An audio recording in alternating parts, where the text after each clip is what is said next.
안녕하세요.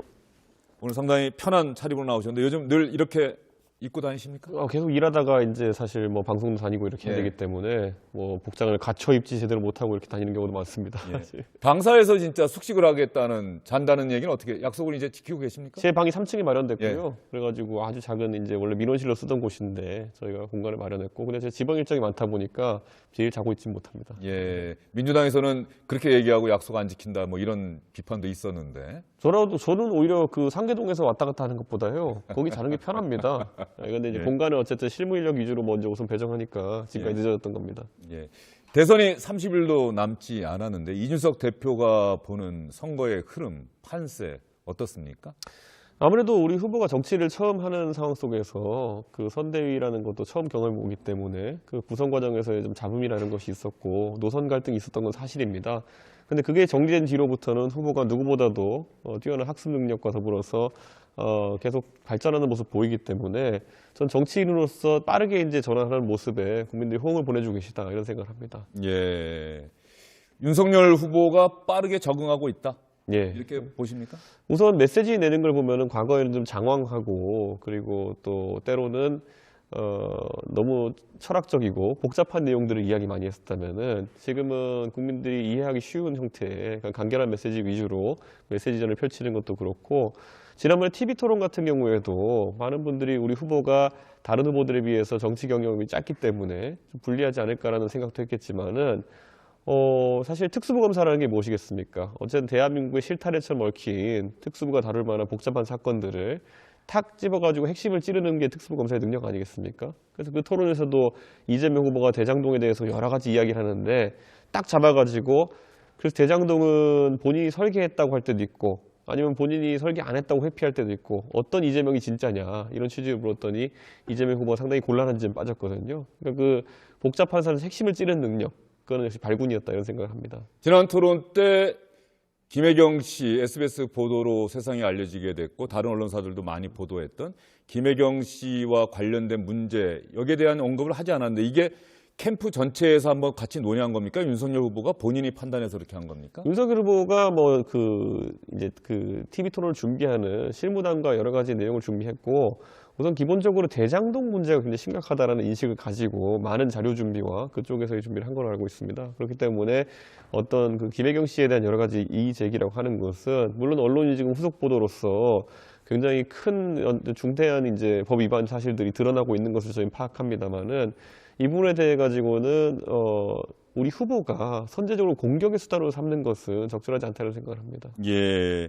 그러면 혹시 부인 김건희 씨의 뭐 녹취록이 이미 공개가 됐었고 관련해서 뭐 또 사과의 발언도 여러 차례 나왔었고 뭐 이런 부분들 때문에 상대 후보의 부인 문제에 대해서도 마찬가지로 문제 제기를 안 하는 것 아니냐, 또 이렇게 관측하는 분들도 계실 것 같은데. 저는 뭐 그렇다기보다는요, 지금 우리 후보자의 배우자 또는 그 장모에게 제기됐던 의혹들 같은 경우에는 이미 해소되거나 아니면 상당 부분 국민들이 이제 익숙해진 부분이 많지만은, 지금 이재명 후보의 배우자 문제 같은 경우에는 너무나도 황당하다고 지금 느낄 만한, 그리고 지금까지 행정 능력에 있어서 본인이 굉장히 뛰어나다고 강조해온 성남시장과 경기도지사 출신이 해온 일로는 믿기지 않을 정도로 너무 가장 기초적인 형태의 횡령입니다. 그러니까 법인카드를 가지고 그런 걸 업무 추진비를 가지고 쓰지 않아야 될 곳에 돈을 썼다고 하는 것은 도덕성에 있어서, 그리고 공직자로서의 기본적인 어떤 자질 문제로 넘어가기 때문에 저는 이거는 저희 후보가 지적하려면 할 수 있으나 지금 단계에서 이런 것들은 언론의 검증의 단계이지,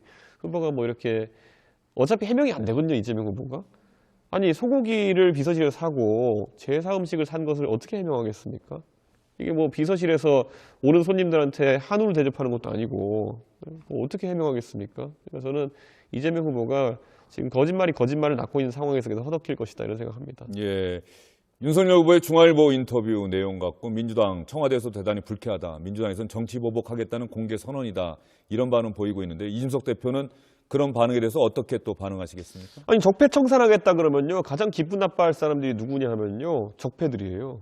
그러니까 이때는 오히려 발끈하지 않는 게 상책인데 왜 발끈하는지 모르겠습니다. 네. 예. 아까 일부 주소창 예.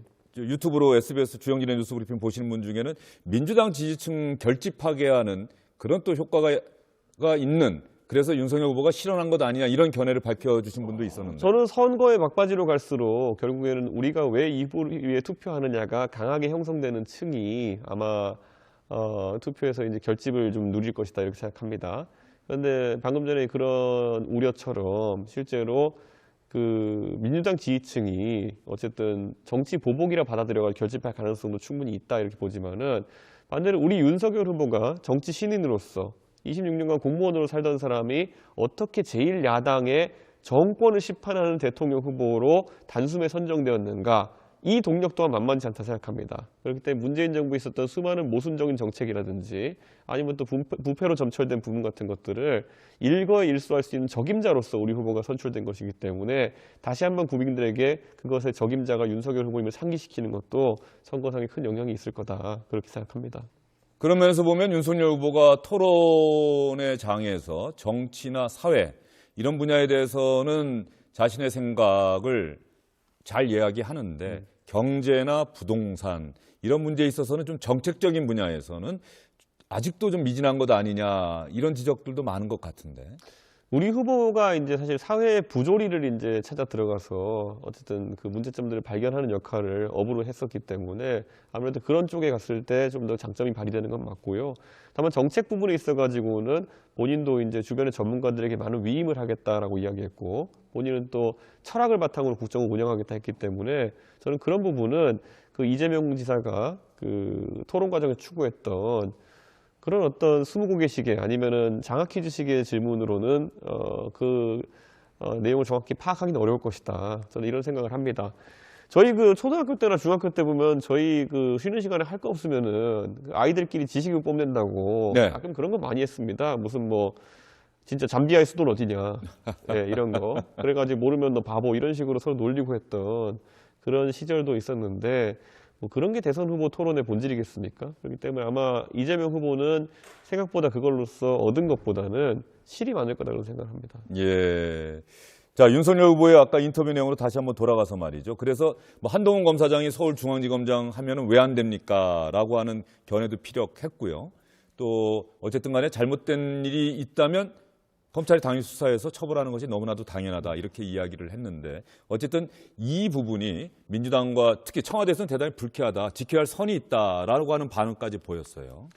저는 한동훈 검사장이 지금까지 그러면 공무원으로서 잘못한 게 뭐냐에 대해 가지고 검찰 공무원으로서 오히려 정권에서 불편해하는 수사나 이런 것들에 대해 가지고 공직자로서의 지조를 지킨 사람이다 이렇게 보는 시각을 가지고 있습니다. 예를 들어 한동훈 검사장이 편파적인 수사를 한 사안이나 이런 게 있다 그러면은 그걸 민주당이 제시하면 됩니다. 그럼 편파적인 수사를 하는 사람이 주요한 검찰의 자리에 오르게 되면은 이른바 검언유착 사건을 많이 얘기하겠죠. 근데 한동훈 그것에 검사장은 권언유착이라고 얘기했고. 그렇죠. 그리고 오히려 한동훈 검사장에 대해서 우리가 알고 있는 사실들은 여권의 사실상의 핵심 중에 하나인 유시민 이사장과의 갈등 관계 속에서 여권 인사들이 그에 대해 가지고 어느 정도 망성에 가까운 그런 어떤 피해의식을 가지고 있느냐를 드러낸 것이거든요. 그런데 결과적으로 드러난 걸 보면은 그야말로 여권의 그런 두려움일 뿐이었지 실제로 한동훈 검사장은 문제될 일을 하지 않았다는 것이거든요.